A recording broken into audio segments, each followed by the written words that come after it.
Good evening. Welcome you to the Marlington Local School District Board of Education meeting of Thursday, December 15th, 2022.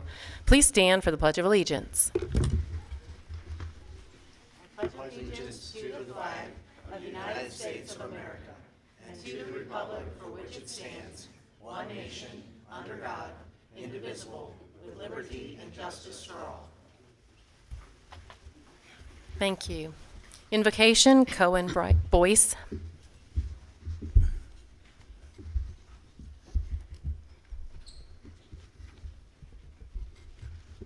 Please pray with me. Dear God, we thank you for bringing us all here safely tonight. Thank you for this school and the opportunities it provides for us. Please watch over everyone here and drive safe home. In your name, amen. Amen. Amen. Roll call, please. Josh Hagan. Here. Karen Humphreys. Here. Kathy Krupko. Here. Mark Ryan. Here. Jonathan Swift. Here. Thank you. Reading of the mission statement, Mr. Jonathan Swift.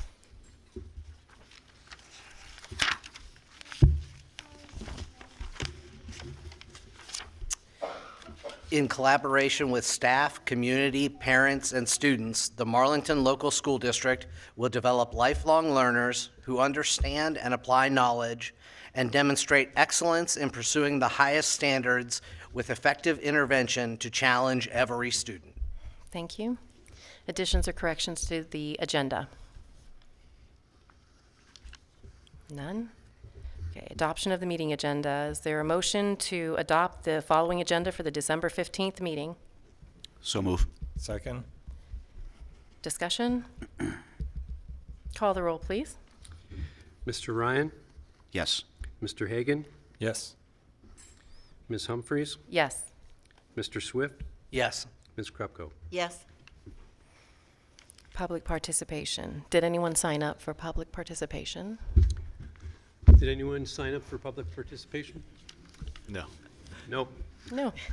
Thank you. That works. Special presentations. Mr. Swisher? Okay, we have our special presentations. We'll start with our Students of the Month. So I'm going to have Mr. Farrell come on up and start with our high school Elk Students of the Month.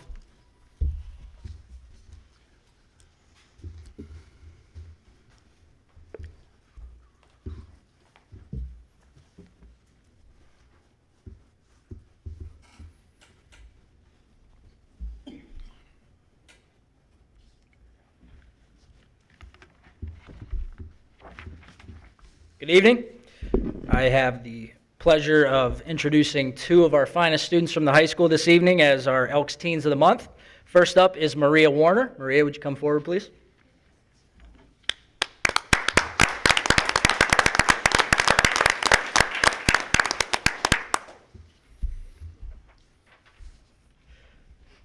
Maria is the daughter of Dirk and Regina Warner. She is treasurer of the National Honor Society, an officer in Spanish National Honor Society, a member of Rotary Interact Club, a member of the Fellowship of Christian Athletes, and a Duke Pound leader. Maria is a captain and four-year letter winner on both the varsity girls golf and varsity girls basketball teams. She was recently honored as the 2022 EBC Golfer of the Year. Her hobbies include playing sports and reading. Following graduation, Maria plans to attend Moulin University to continue her golf and basketball careers while studying business. Maria's teachers describe her as nothing short of remarkable. She is an amazing student, athlete, and role model here at Marlington High School. Maria is a leader both in and out of the classroom, and her work ethic in the classroom is second to none. In the classroom, she's highly organized and always has her assignments done completely, neatly, and on time. She's an exceptional role model for her peers and is admired not only by other students but by the staff. She has such a warm personality and puts a smile on the face of everyone she comes into contact with throughout the day. Maria, it's my pleasure to recognize you as an Elk Teen of the Month. Congratulations.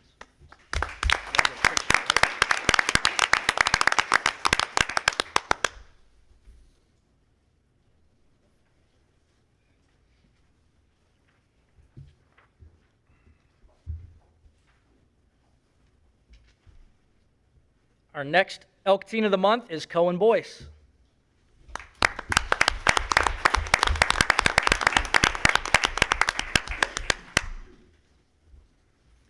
Cohen is the son of Adam and Merritt Boyce. He is also a Duke Pound leader and member of the back-to-back OHSAA Division II state champion boys cross-country team. He's also a member of the varsity track team and the OHSAA Division II state champion 4x800 relay team. He is an active member of First Christian Church and has been a member of the Washington Township Variety 4-H for 10 years. In his free time, Cohen enjoys hunting, dirt bike riding, and fishing. He plans to continue his running career in college while pursuing a degree in business. Cohen's teachers say that not only is he an accomplished athlete, he's also an exceptionally hardworking and responsible student. Over the years, he's impressed the staff with his maturity and humbleness. Cohen is quick to share knowledge about his training and healthy habits with others to help them improve their lifestyle. His hard work and dedication to everything he does makes him stand out amongst his peers and is very deserving of this honor. Cohen, my pleasure to recognize you as an Elks Teen of the Month. Congratulations.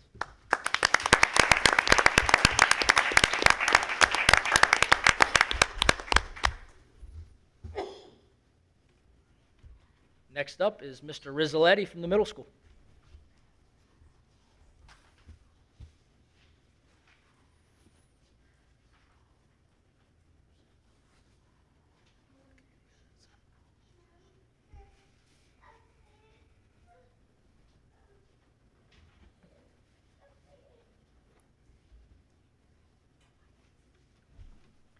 The middle school is proud to recognize our next two students of the month.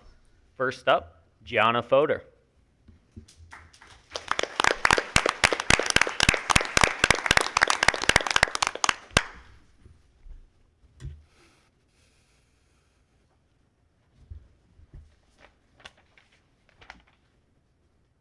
Gianna is the daughter of Megan Weinman and Robert Nollinger. She enjoys spending time with friends and family, including her two-year-old sister, Kaylee Ann. When asked about her favorite class, Gianna said that she likes all her classes. Gianna's teachers had the following things to say about her. Gianna is very kind, has a big heart, and is very conscientious. Another teacher said, if you Google happiness and kindness, I'd be shocked if the first result didn't say Gianna Fodor. Gianna has a smile that will light up the room and a compassionate heart to go with it. Gianna is such an outstanding student. She's hardworking and always perseveres. She brings a positive attitude and is kind to everyone around her. Gianna Fodor is such a sweet girl who's always willing to help others with their work. She's a pleasure to have in class. The middle school is very proud of Gianna Fodor.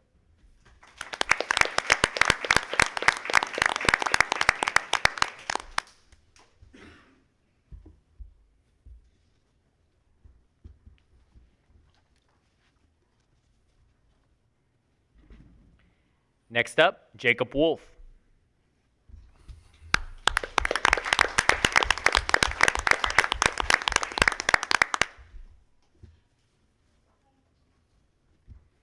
Jacob is the son of Jared and Jamie Wolf. He also has a sister, Riley, who goes to Marlboro. In his free time, Jacob enjoys staying active through being outside and playing sports and video games. His teachers had this to say about him. Jacob's always willing to help out in class. He's a very happy and positive student who always does good work. Jacob works hard and makes sure he has assignments completed on time. He's respected by his classmates and goes out of his way to make others feel good. An example of this is he goes out of his way to tell his teacher to have a great day when the bell rings at the end of class. Even if she's completely at the other side of the room, he comes to that teacher. Jacob's new to Marlington this year, but you'd never guess it. He hit the ground running and hasn't shown any signs of slowing down. He's caring, outgoing, and is always willing to help someone in need. Jacob always works to help out fellow students or teachers. He'll stay after class to clean the floor, put papers away, or do anything else that needs to be done. He has a smile and will say, have a good day or good morning. Jacob Wolf has integrated himself very well into the new school, and he's very polite and works well with others. Again, we're very proud of Jacob Wolf at the middle school.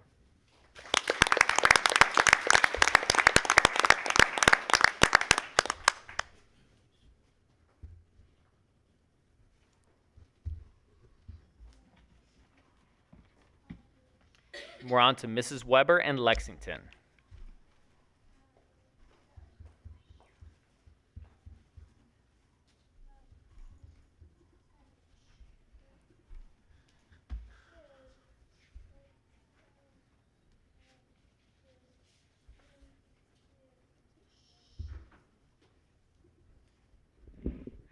Good evening. My name is Ashley Weber, and I am proud to say that I am the Lexington Elementary Principal, and I am here this evening to introduce our Kiwanis Student of the Month, Miss Celine Nguyen.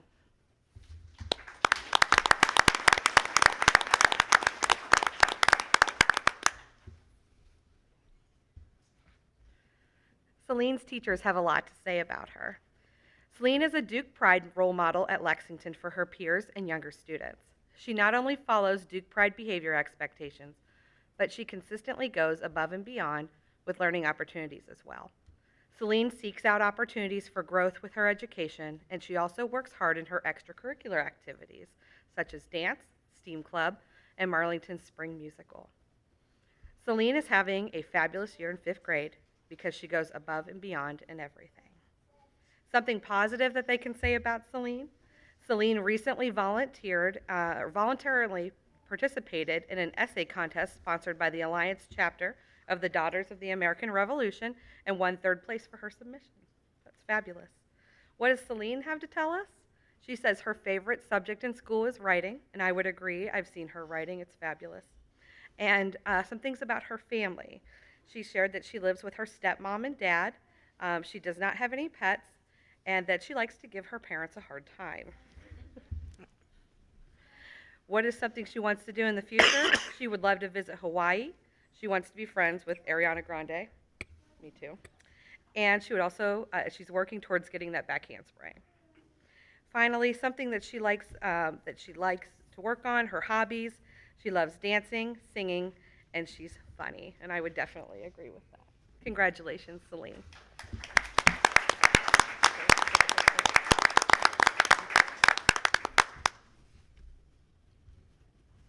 Next up, Mrs. Mort from Marlboro.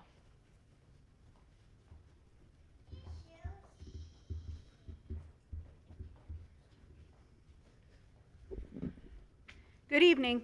It is my pleasure to introduce to you Marlboro Elementary's December Kiwanis Student of the Month, Ava Kelly. A little bit about Ava from her teachers.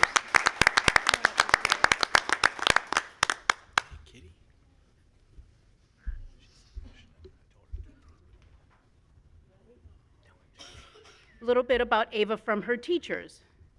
Ava Kelly has been selected as the Kiwanis Student of the Month for December. This decision comes after witnessing Ava's character, leadership skills, and excellent Duke Pride behaviors. It is evident that through Ava's daily work that she strives for excellence in her classwork, being a great friend, and a dedicated student. As a 5th grade student at Marlboro, Ava displays a positive example of character for younger students while maintaining kindness and a polite attitude. We're very proud of you, Ava. Well done. Some other things about Ava. Ava's favorite subjects in school are social studies and math. She likes social studies because she enjoys learning about the past. Some special things about Ava's family. Ava lives with mom and dad and her younger brother, Connor. They enjoy family trips, swimming, playing cards, and board games. Ava's future plans include the opportunity to visit Disney World. For a career, Ava would like to teach 3rd grade. Her 3rd grade teachers, Mrs. Dine and Mrs. Tucker, made a positive impact on her, and she wants to do that same thing for her future students. In Ava's free time, Ava's hobbies consist of reading, drawing, and playing video games. She is also learning to play the clarinet. Ava plays spring and fall softball. She especially enjoys batting, playing outfield, and 3rd base. Additionally, Ava has participated in student council and Little Duke's cheer. Congratulations, Ava, Marlboro's Kiwanis Student of the Month for December.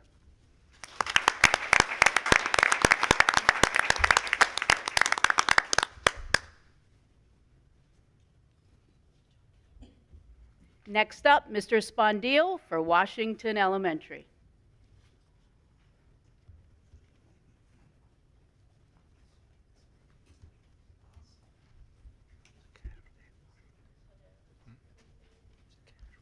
Good evening. I am pleased to announce the Washington Student of the Month, not to be outdone by her older sister, Teresa Warner.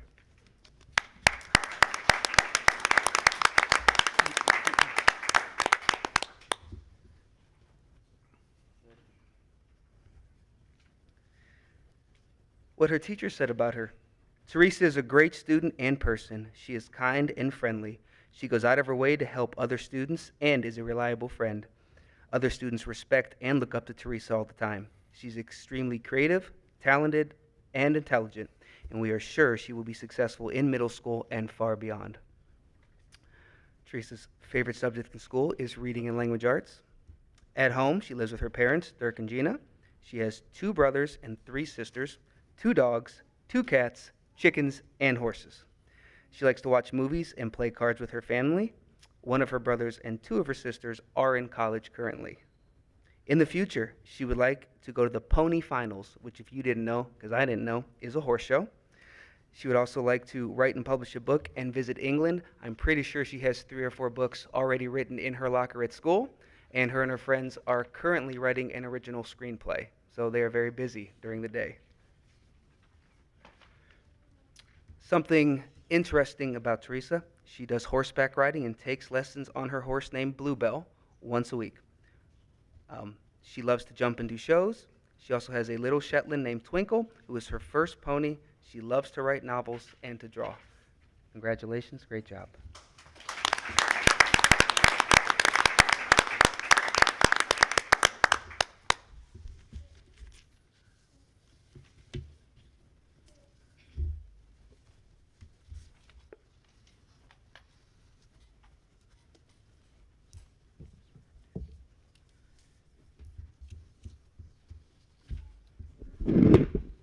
Okay, moving on to this next set of special presentations tonight. We're going to have the honor here to invite our back-to-back state cross-country champions up here up front. So you guys want to come on up front?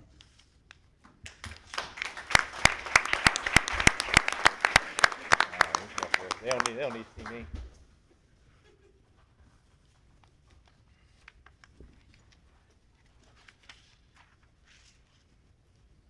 This is a pretty big honor, so I'm just going to talk here a little bit about these young men. So we have Cohen Boyce, we have Nash Minor, Colin Cernansky, Michael Nichols, Lucas Ryan, Logan Santino, Logan King, and Jace Brock.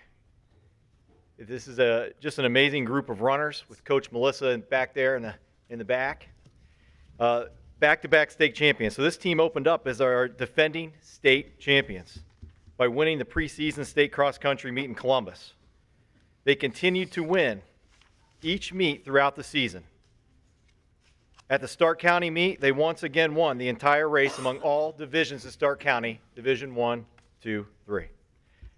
Their dominance continued at the EBC Championship, where they finished in order, first place, second, third, fourth, and fifth. Just an absolutely remarkable feat to be there and watch those boys cross 1, 2, 3, 4, and 5. Then they went on to districts at Glen Oak, again, won as a team. Then they went to the regional at Boardman, again, won as a team. 1 week later, we go to Columbus. They went to Columbus, I watched. Once again, this year, they won the 2022 state championship. Even better, Colin Cernansky won the entire race in the state as a first place finisher. With not soon behind was Colin, then Nash Minor, or after Colin, then was not behind was Nash Minor, who came in fourth, and right behind Nash was Michael Nichols in fifth, with contributions as a team to be able to place Logan Santino, Cohen Boyce, Lucas Ryan, and Jace Brock all scored for the Dukes to give them the team win to be back-to-back state champions. It's just an amazing feat for a district in Stark County, Ohio. I honestly am pushing, I said there could be a three-peat. That's what that would be just, I don't even know how we'd recognize that going into that. But back-to-back state champions, I want to take a moment, thanks to Coach and these fine young men. We have cards here from the board, and I'm going to let Mr. Miller hand those out, and let's give them a nice round of applause for just an amazing season.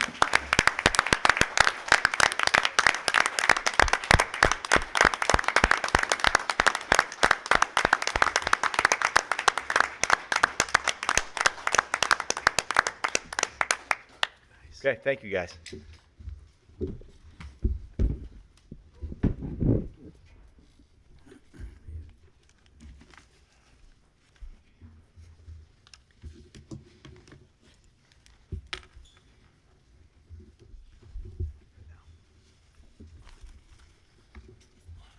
At this time, before we get into the meat of the meeting, if this would be the time if you'd like to exit before we get into the meat of the meeting, this would be the time to do that.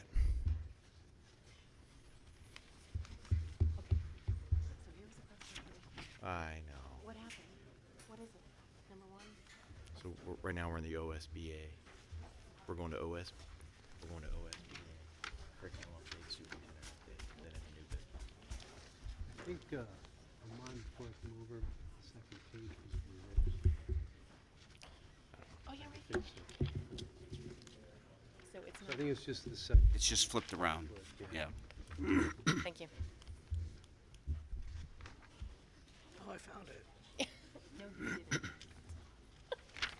Dan told you where it was. Gosh, we're gonna have to do something about this. Oh, I get it. Yeah, yeah, we do. We did the same thing. Sorry. Okay. Trying to trick us. Okay, moving on here. So we're going to have our OSBA presentation. Typically, Mrs. Krupko, which will allow her to speak here in a minute, we're going to give the board an opportunity too. We did this past month. The board attended the OSBA board conference in Columbus. We were able to split up and go to different work sessions. So it's this an opportunity to just kind of give the board a chance to review any sessions they went to if they wish. So I'm going to start off with Mrs. Krupko. All right. I think the board as overall did a really good job of selecting a variety of programs to listen to and participate in at the conference. The big news out of the state, there's not too much. I think everybody at OSBA is recovering after the November convention. Governor DeWine has announced a list of schools that will be receiving funds for the K-12 School Safety Grant Program. 708 schools in the state of Ohio will receive a total of $57.8 million in funding to enhance student and staff safety. And the other big item that has come out of the State House that the OSBA has reported is that there's a committee that is put together that is putting reforming the functions and responsibilities of the State Board of Education, the Superintendent of Public Instructions, and the Ohio Department of Education. They're planning on creating a Department of Education and Workforce with a cabinet-level director appointed by the governor and approved by the Senate. They want to divide the agency into two different divisions, primary and secondary education, and it will also include preschool and career tech. They plan to authorize the new department to be responsible for the rulemaking process and enforcement of current rules and maintain the current structure of the State Board of Education, but limit its duties to teacher licensure, education, or staff conduct, and territory transfer decisions. If you want to just, however you want to, whatever you want to do. I attended the convention, and of the sessions that I went to, one that was really interesting to me was Toledo Public Schools presenting Bringing Industry to Education. And basically what they do is create academies, and because the school system is so large and they have a lot of resources, they target the students even in 4th and 5th grade, and then 7th and 8th grade to get on track for industry. I think that works for some students, but not all, obviously. But anyway, they do things like next to an airport, they created an academy in a building there, and so any students interested in whether it's engine repair for airplanes, aviation, they then attend that academy and have a head start above others that are going to just maybe a regular school, I guess. There are no athletics, by the way, in those schools. I don't know how that goes. But they try to expose kids to the culture of the environment that they're going into. So another example was they opened an academy next to a hospital. So anyone wanting to go into the medical division or medical field would have that, the hospital there to, they would work with the hospital so that they could get some exposure to things there. So anyway, it was very interesting to hear. They've got a lot going on. Their academies include aeronautics, science, business, nursing, education, and construction, and that's the only things that they covered. So they're they're really branching out. It was an interesting thought. I think we have to have balance between that and the other forms of education that we need. But so that was one thing that I thought was interesting. One of the sessions I attended. Thank you. Josh? Yeah, I'm not going to go into breaking down everything. I'm just going to read some of the sessions that I attended that were very informative, to say the least. One of which was the school improvement and turnaround success. Another was Ed Choice voucher litigation on track for success, and Survivor, how to navigate Title IX issues. I attended four workshops on Monday and Tuesday, and one of them was involving civics and teen leadership, say at the high school level, history or social studies. They talked about schools doing mock elections, register to vote campaigns. Some of the mock elections, they actually have the Board of Elections set up booths in the library or the cafeteria so they could actually vote for a mock election. And then classrooms set up probably at the, I would imagine this would happen at the elementary level as states so they could mimic electoral college. That seemed interesting. And one of the speakers talked about requiring students, a school requiring students to work on a campaign, some sort of political campaign or maybe a levy campaign as part of their assignment. So I thought that was interesting. Another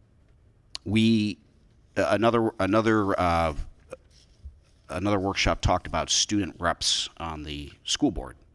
And I guess this has been going on for a long time. I didn't realize this. I've heard of it, but I guess this has been going on for 30-some years in some districts where they have a student rep that is part of the school board meeting. They don't sit at the board table, but they're in the audience and they have input. They're called upon to report things at the high school primarily and just inform the board what the students are thinking, or some interests or issues. So that I thought that was interesting because we're actually considering that, correct? We are. We had me being new, we wanted to come up with the right application process. I shared that with you guys in an email. Then Mr. Farrell, I know, put that out, so he's vetted that, and we're hoping to have those students in place for starting in January. For that reason, as student reps on the board. Be two, boy and a girl. Yes. Great. Okay, so it's good that we're doing that. The third one I attended had to do with district financing, and there were some board members that had talked about their successes in passing levies, and the theme I heard, or my takeaway from it was they focused on strategic plan and a 10-year forecast, a 10-year financial forecast, which they admitted that's difficult to do, but it did help in projecting goals for the district and long-term plans. So that they attributed that to some success in passing levies. So that was my takeaway from that. And then the last one had to do with Title IX issues, and it had to do with sexual harassment between students, staff and students, and then staff to staff. And they talked about a process if that case were to come up, or a complaint or a charge, and how it's handled within the school. And a few years ago, we actually had a case like that, and when they were talking about the process, at the time I was on the board, we actually followed that exact process. So that was fascinating to me that we were already doing that, or we had those systems in place, or that protocol in place. Brickler and Eichler are the attorneys that advise in that area. So it was an interesting workshop too. It's nothing we hope that ever happens, but to know that we have a protocol in place to handle it was interesting. So it's good. It was productive. Thank you, and it was productive. I know Miss Kaylee and I were both down there. We went to different sessions. I'm not going to put her on the spot. I'm similar to Josh here. A couple that stuck out to me was being a new superintendent. You know, I went to one that was just basically called Get the Word Out Without Getting in Trouble, which is just basically talking about issues when you're talking about finding new revenue, what you can and can't say, what you can't do from a standing of a superintendent or even a board led by a law firm that went through that. And then obviously you just talked about strategic planning. So it's community. I went to another one called community engagement through strategic planning. The district that presented was very similar to our district, about 2,000 kids, multiple schools, similar makeup. So it was interesting to see their videos and how they went through the strategic planning process and notes, because our strategic plans that we currently have adopted with our district comes up within a year. So, that's going to be a conversation with our central office team about how we move forward with that plan and what we're going to do coming up starting next year. Dan and I managed to pick the same things to go to, so I switched. And the first one that I went to actually addressed some issues with trauma-based students and how important the school system is and how we handle them and how effective that is with the students. So something that our staff I know is working on regularly. And then I also attended the general business session as a delegate for the school.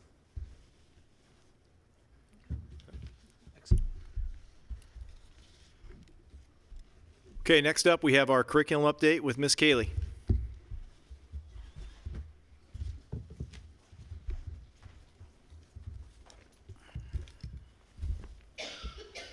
Sounds great. Good evening. We are going to be hopefully short and sweet this evening. I just wanted to touch base in regards to 3 partnerships that we've embarked on. One with Stark County Career Pathways, the other with School Health Assessment and Performance Evaluation System, which is they're calling SHAPE, and then also Handle with Care.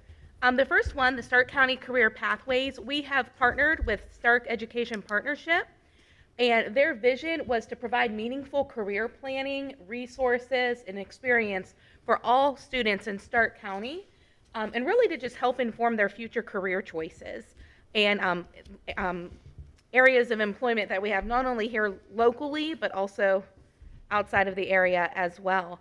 And Dan, correct me if I'm wrong, we're one of several districts that are participating in this pilot. So it's a pilot for the remainder of this year.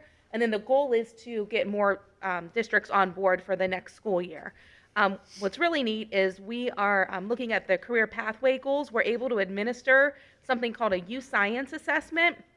We are doing this with one grade level of students at our middle school, as well as our freshman students. They're actually getting ready to take this within the, I think when we come back from break, we were going to do it earlier, but just want to make sure all the technology glitches are worked out before we do that.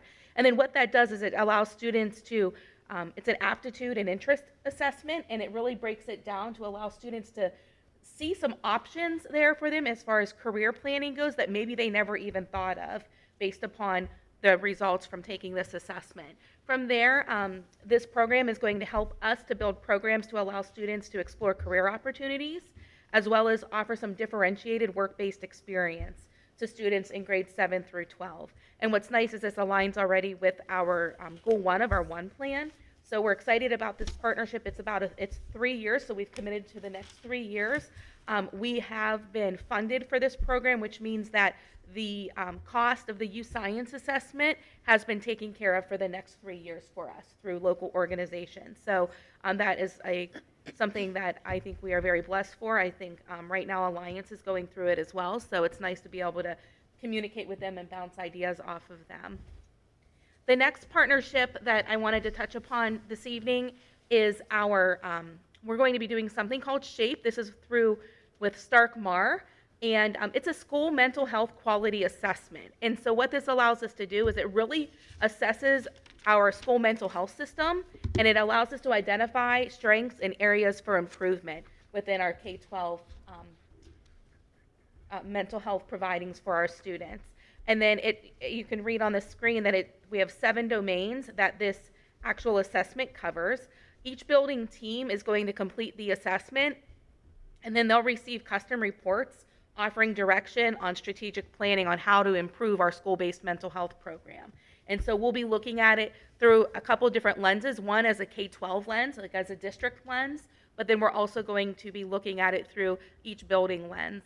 And the nice thing about this is that we are receiving a small stipend for participating in this. Once again, we are one of only a couple of districts right now that are doing this as well, and these are all in pilot phases, and a lot of these local organizations received grants through state or federal monies, and then this is allowing them to create these partnerships. So once again, we're able to funnel a little bit of money into our district, and there's certain criteria that you have to follow with this, and so we have to make sure we abide by those rules. But it's nice to have that to be able to help support our students in that capacity, and this aligns with our goal 2 in our 1 plan.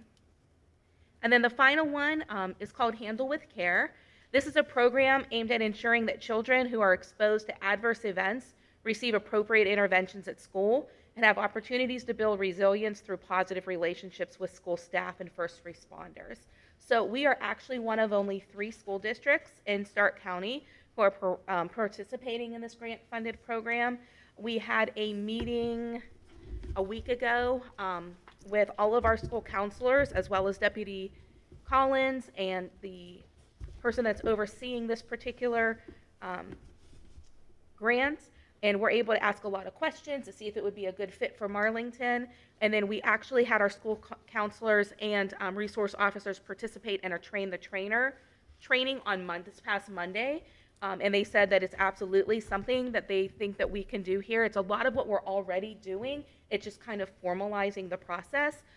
What's nice also about this is that we are receiving $10,000 as a district to help to participate. And once again, the goal is to expand this program next year with additional districts. However, we are one of the only 3 to get the grant monies to go along with it to help support the program.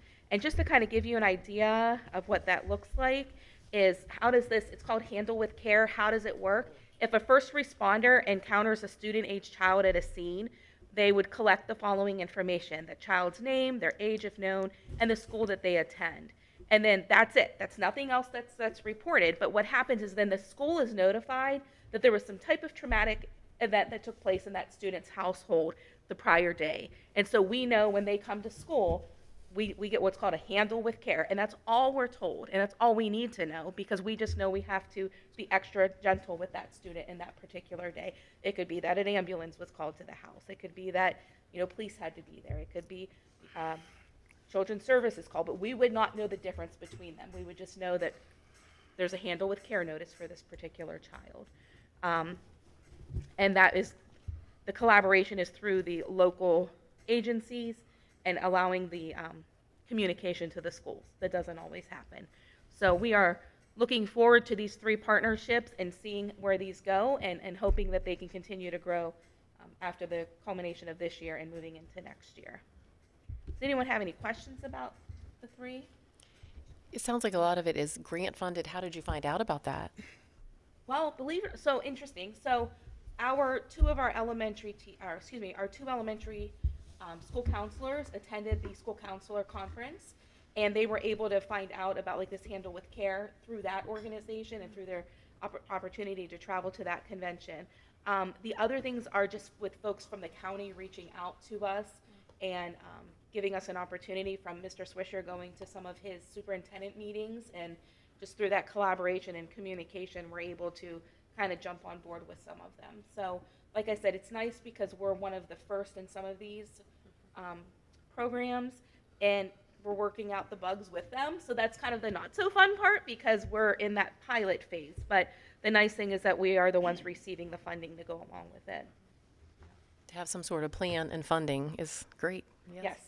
As far as the handle with care, what are the instructions or procedures for the teachers and staff as far as how to handle? Good question. So they actually will be receiving training. So those are school counselors and Deputy Collins, thank you. They attended that train the trainer module on Monday. Then what they're doing is creating the 1-hour training for our staff.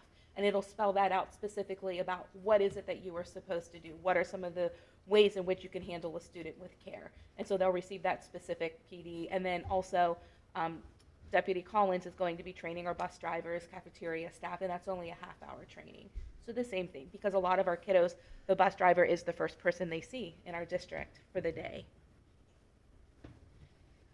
Good question. Any other questions? I'm sure I'll think of them and Yeah, call you. please, yes, please do. And please know we're learning also, so I may not have all of the answers, because once again, this handle with care is something new to our area, and so they're kind of working out some of the bugs, and we're part of them, helping them to see where the glitches are and where we need to make some improvements. So I may not have the answers, but I will find them I out. assume this goes hand in glove with trauma-based Absolutely. kids. Okay. Absolutely, yes. Well, it's every call, correct, to the Yes. students? Now, is there any concern with, the students are already possibly somewhat traumatized by that situation, and them knowing that all their teachers and staff That's the thing, they won't know, and They we're not, won't know and part exactly of what we are happened, but- trained out, what you will be trained on is we do not ask questions. Okay, that's good. Yep, we don't, it's not like, hey, I know you had Yeah, a rough yeah, night that- last night, there's none of that, and that's Okay, part good. of the training that our staff will receive. Good. Yep, absolutely, because that's so important, because they've already been through a lot, and we don't want to trigger Yeah. any of those No. adverse, emotions, so. Good questions. All right, well, that is all I have this evening, short and sweet. Have a Merry Christmas, Happy Thank- New Year. Thank you. Thank Look you, forward too. to seeing everyone in Same to you. January. Yes. Thank you.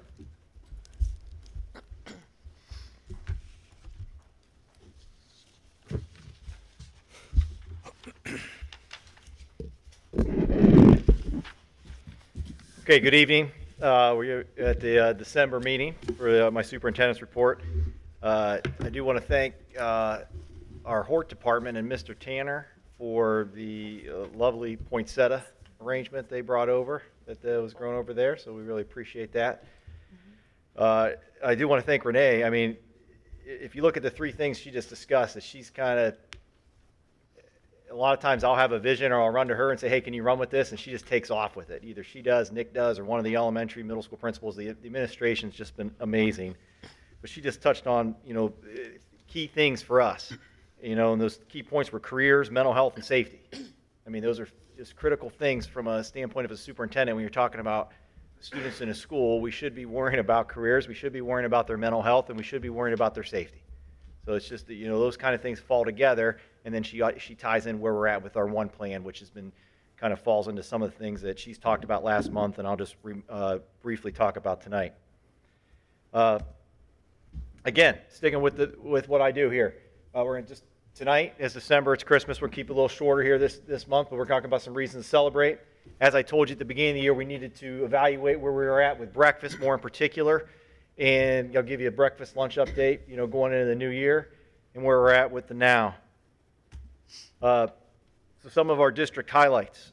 As Renee talked about last month, our district, Marlington, was the SST9 OLAC Outstanding District Award. So one school district in the state of Ohio gets chosen for that. We were nominated and got it. We had the live presentation on December 6th. So basically, OLAC is the Ohio Leadership Advisory Council for Outstanding District Award. It honors a district in Ohio that shows effective leadership practices. All right, so these practices are part of the Ohio improvement process. These practices were started to be embedded last year when Ms. Kaylee came on board and wanted that we put together our DLT that flowed in with our BLT and our TBTs. Now, for some of our board members, that means building leadership team, teacher-based teams. Just to be clear, I wanted to make sure I said that right. So they were, so I'm going to talk a little bit about that, and we have a picture of that. So this was our live presentations. We actually had tape, but this is the group. This is our district leadership team that meets the first Tuesday of every month, okay, that kind of analyzes data and then analyzes our 3 main goals, okay, which she was talking about, when she's talking about it targeted, goal 1 or goal 2 or even goal 3. All right, so that's the group right there. Just it's a great group. Oh, gotta go backwards. All right, the second thing I'm going to talk about here a little bit is our Battelle STEM Grant Award. We've been talking about grants. Miss Horney sitting back there in the back.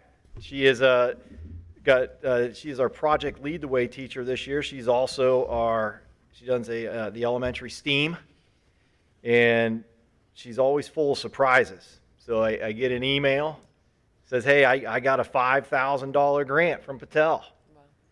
Wow. So there was 223 projects, 103 public schools. There was only 3 schools in Stark County that was awarded up to $5,000. She got the full $5,000 for this grant.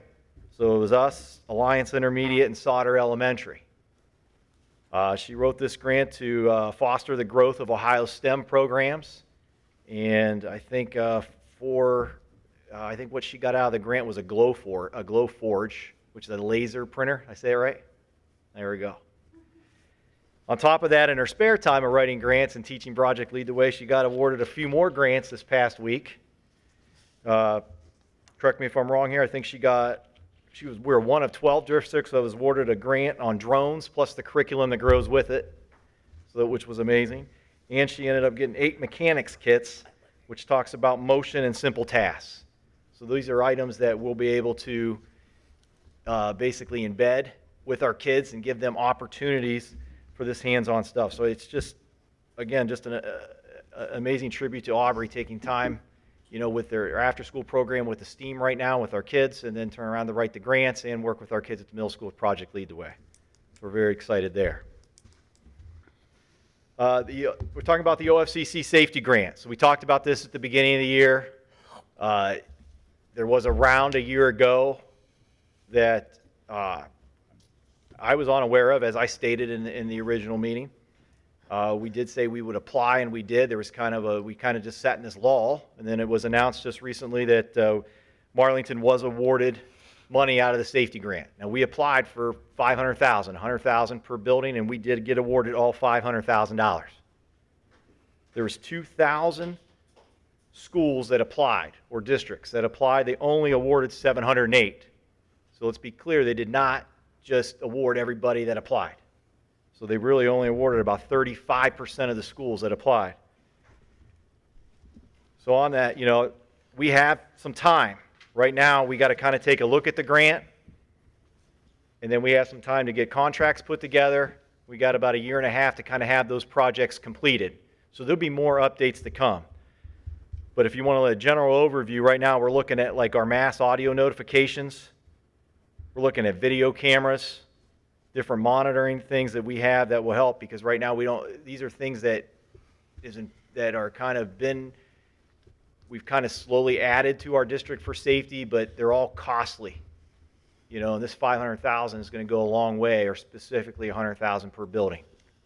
So as our grant team, I want to thank Mr. Evanich for kind of leading that grant team, Mr. Travis and Mr. Davis were all part of that team when they wrote this grant. So as Nick will turn around, we'll work through this process and give you a better update of what we're going to use that money for as the next few months come out. So we're excited. Finally, we have the holiday concert seasons in full swing. I just have a few pictures. So, each of our 5 buildings have had different concerts. These are elementaries at Lexington, Marlboro, and Washington. So if you didn't get a chance to get out to see any of those, the kids did just an amazing job performing. So here's some pictures from each building.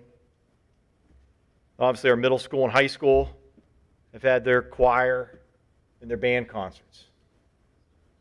All right, and those are just great events, and a great turnout at those events. And I think there's good turnout at all the elementaries also. So we're kind of in full swing right now with winter athletics and holiday concerts, and it's just it's good to see our kids up there performing and doing these things, especially post-COVID.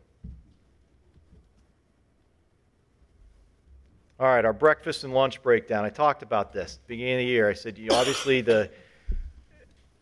every school district in the state of Ohio for the last few years has been given free breakfast, free lunch. We haven't had to worry about anything. These kids show up, if they want to eat, they can eat. Well, that's, now that we're back, everybody's back in full session. They said, no, we're not doing that. You got to go back to what you did prior to the pandemic. I recommended that we continue with free breakfast. We'll evaluate that to see where we're at in December. Lunches, we go back to normal. We set a lunch price. That's what we do. Okay, that's how we chose that route, was my recommendation.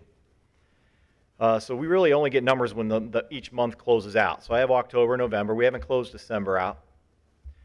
So kind of in October, if you want to look at it from a breakfast standpoint, the cost to the district, what it cost us to serve breakfast is about $20,729.50.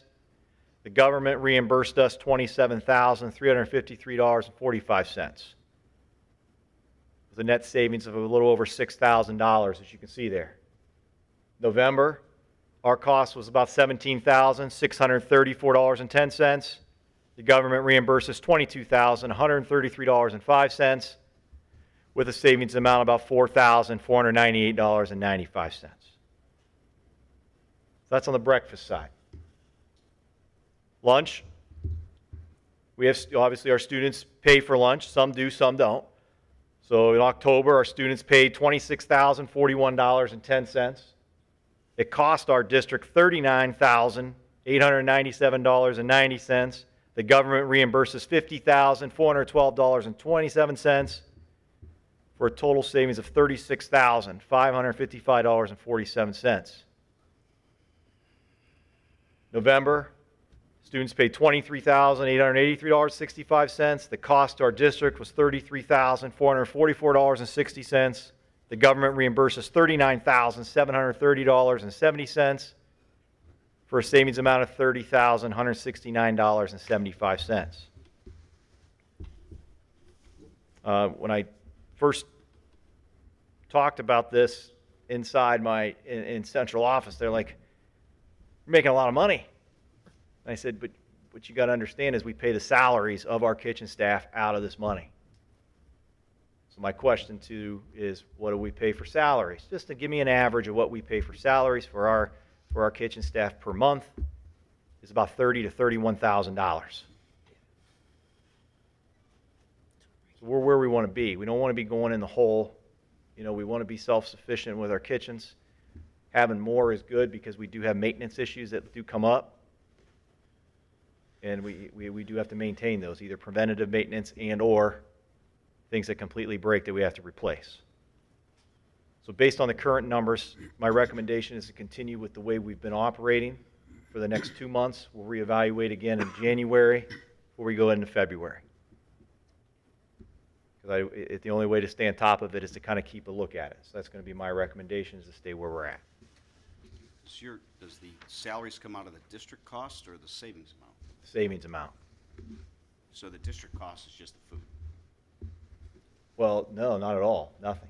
So it's the district, if you do the math right there, if you do that, add that up, that's what comes out. So that $36,000 obviously goes into our food budget account, and we pay our salaries out of that $36,000. Does that include the monitors, cafeteria monitors, or is that just kitchen? That's just kitchen. Okay. But you're talking about on this district cost is the food only. Is that what you're talking about? That's what he Up meant. here, Yes. district cost means the That's food right. cost Oh, only. I'm sorry, yes. That line that says district cost, that's just the food. Yes, that's what cost us, correct. And is the government reimbursement just for the free and reduced lunches? No, government reimburses not for free and reduced. No matter what, the government does reimburse us. So there is obviously, we don't know. Parents, anonymously, we ask them a lot of our funding, people don't understand. The bulk of a large portion of school funding comes from, parents' participation in the free and reduced lunch program, regardless of their income. Because we don't know. Obviously, it just comes back and it goes into a computer system that they pin in. So, I guess we know from our side, but we don't publicize it. The kids, don't know. So, from a standpoint of lunch, a free lunch will give us basically $4.33 per person if they get a free lunch. I guess what I was asking, is that what makes up that number? Correct. Okay. So if you're reduced, you get about $3.93. And actually, if you're just a paid, you just pay. You do not qualify for free and reduced lunch. The government still reimburses 77 cents on your lunch. Is that state funding for the? It's for every school district in the state's the same, correct? But Is that's it only state or if they federal fill, funding? Is it a mixture? I think it's a mixture of both. is that only if they fill out the form, though, that we get the 77 cents? No. Every- Well, if they don't fill out the form, they would be considered a non-free and reduced lunch 75 person. So you're still, if they just chose to buy lunch every day, we're still getting some reimbursement. Okay.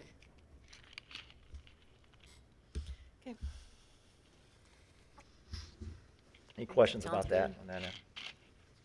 Sounds good. Okay, other than that, more to come next month, but right now we're going to just say Merry Christmas to everybody. And it's been a great first few months as superintendent, and I look forward to keep working here. Thank you.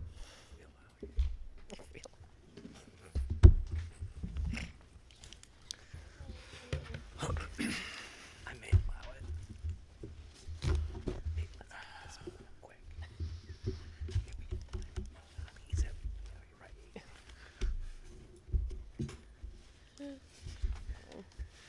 All right, we're moving on to new business, or we have no old business.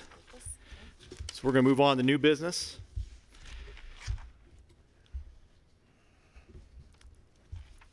First order of new business is we're going to recommend, this is for the first reading. So recommend the motion to approve the following resolution shown as Exhibit A. It's policy 5460, graduation requirements. So moved. Second. Discussion? Just so you know, this is, needs to be put in because we have the PE waiver option, and that was not in our original policy. That's the only addition into this requirement. Okay. Would you call the roll, please? Mr. Swift, Yes. Mr. Ryan, Yes. Mr. Hagan, Yes. Ms. Humphries, Yes. Ms. Krupko. Yes. Okay, the second one is recommend the motion to approve the technical corrections name changes for the compliance officers as shown in Exhibit B. If you are online on your board on board docs, you could open that up. Here it is. It's 82 pages if you want. It's I wasn't going to print. It's just names. So basically, when we went through our policies with Neola, our compliance officers have changed. I'm no longer the Title IX compliance officer with Ms. Cayley. Now it's Mr. Evanish and Ms. Cayley. Things changed that were superintendent. The previous superintendent with Dr. Mike switched over to me. So this is just technical corrections only. And it is in there, and they're highlighted in green in your thing. And then obviously, if you want this, you guys are more than welcome to have and look at the names. Is there a motion? So moved. Second. Discussion? Call the roll, please. Mr. Swift, Yes. Mr. Hagan, Yes. Mr. Ryan, Yes. Ms. Humphries, Yes. Ms. Krupko. Yes. Motion passes.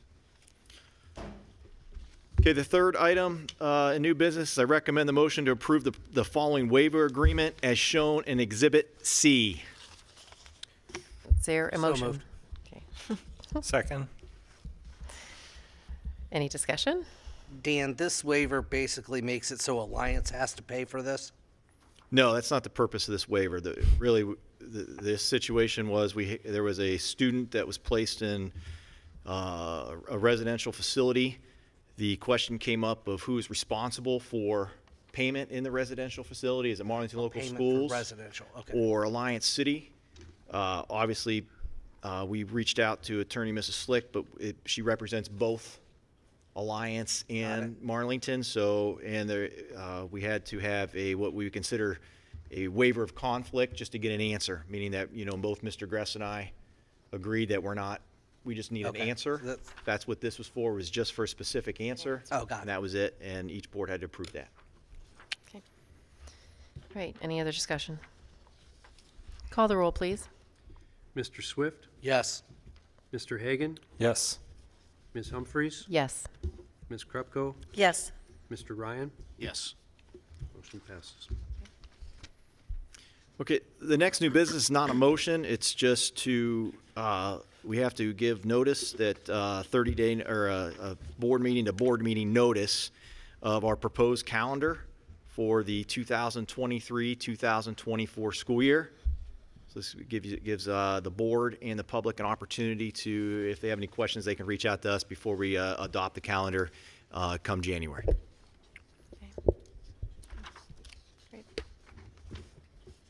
Dan, is this online anywhere that people can look at it? It will be online as of tomorrow. Still have to make a motion. No. No. Oh, I'm sorry. Do we need to? It's Oh, I okay. don't think so, I know. It says No. it's on there, but we don't. No. Which, Okay. Because you're not approving the calendar tonight. Okay. You'll approve it next month. So people, the public will be able to go online and review this before our next meeting. Correct. Thank you. That's it for new business. excellent. Okay. Treasurer's agenda, Mr. Bob Foss. The first item on the treasurer's agenda is approval of the minutes from the November 10th, 2022 meeting. Is there a motion? So moved. Second. Any discussion? Call the roll, please. Ms. Krupko, Yes. Mr. Swift, Yes. Mr. Hagan, Yes. Ms. Humphries, Yes. Mr. Ryan. Yes. Motion passes. Item number 2 is the financial reports. Recommend that the Board of Education approve the financial reports for the period ending November 30th, 2022. Is there a motion? So moved. Second. Discussion? Or questions?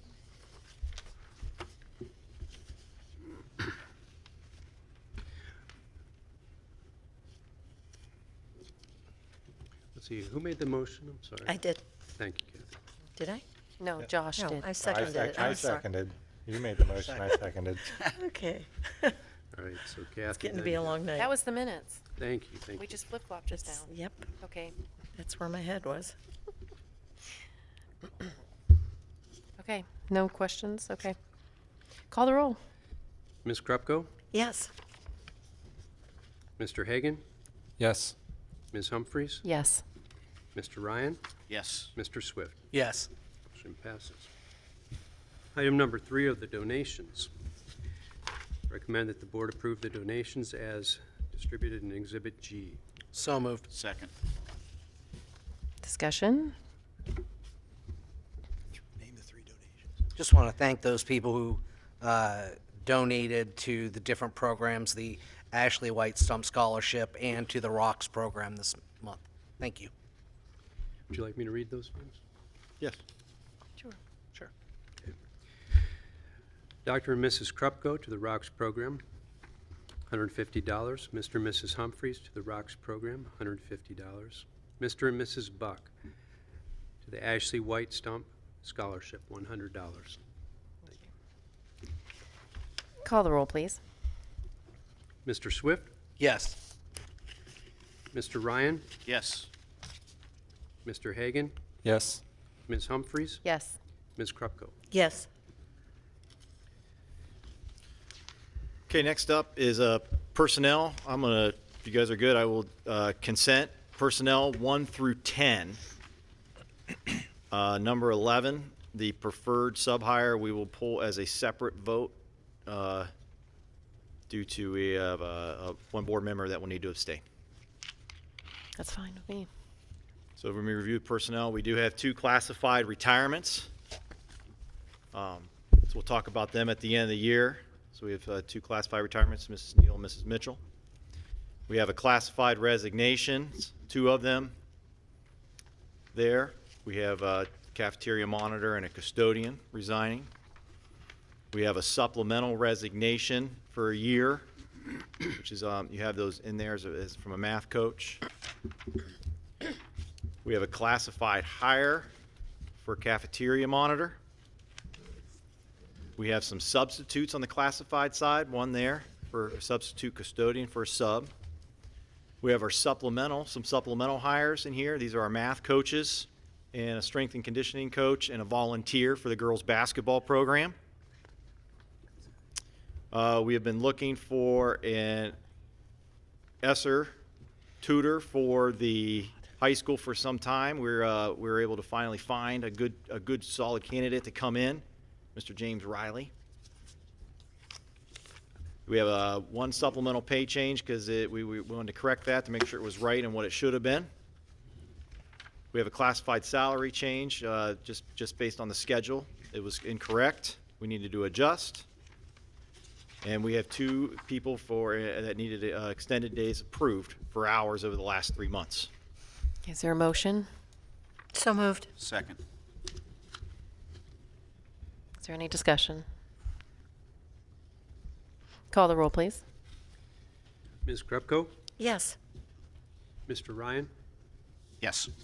Mr. Hagan? Yes. Ms. Humphries? Yes. Mr. Swift? Yes. Motion passes. Last personnel, we have a recommend the motion to hire the following preferred sub for our 2022-2023 school year pending verification of satisfactory credentials, BCI and FBI checks as required. That's Beth Glenn. Motion. So moved. moved. Oh. Second. Okay. Josh. Okay. And Jonathan. Any discussion? Who has to use this? I'm abstaining from the vote because she's employed with my wife, Oh, Tartar okay. Realty. Thank you for the explanation. and then they're good, close family friends. Thank you. Call the roll, please. Mr. Hagan? Yes. Mr. Swift? Yes. Ms. Humphries? Yes. Ms. Krupko? Yes. And Mr. Ryan's abstaining. Abstain.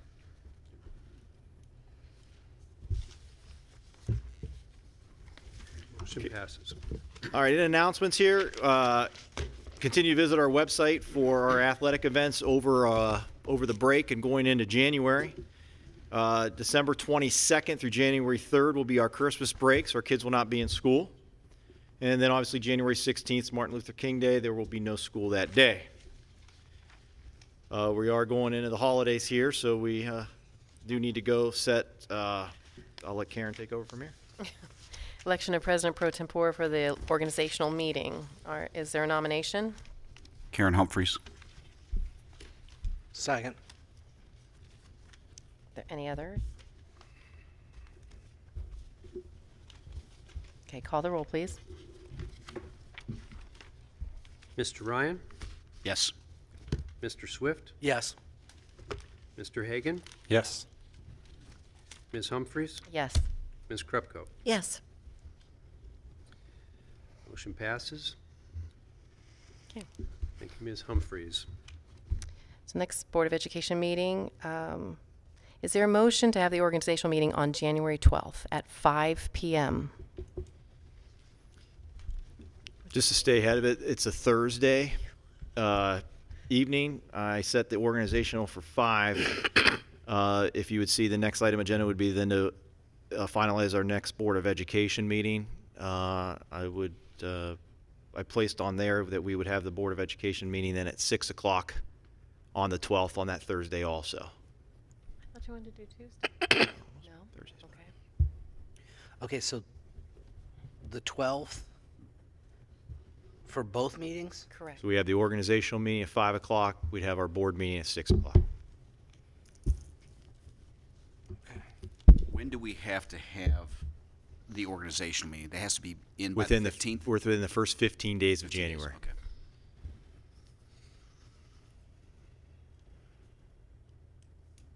I'm fine with that. We don't need to, do we Yeah, need a that'll- motion? We're just No, setting we're it. just setting it. But it says it there. recommend Oh, yeah. motion. It need- does. You need a motion for that? That I don't know. Well, should we do it just in case? Just in case. huh? Yes. I'll move that we do both meetings on January 12th at 5 and 6. Second. Okay. Yeah. Second. Oh, it's already been seconded. Oh.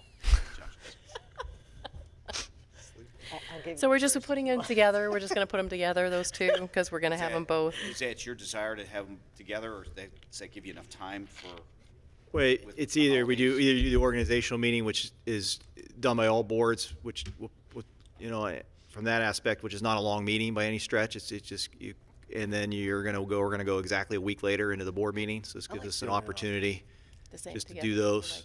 Midnight at the Right there. first, on the first.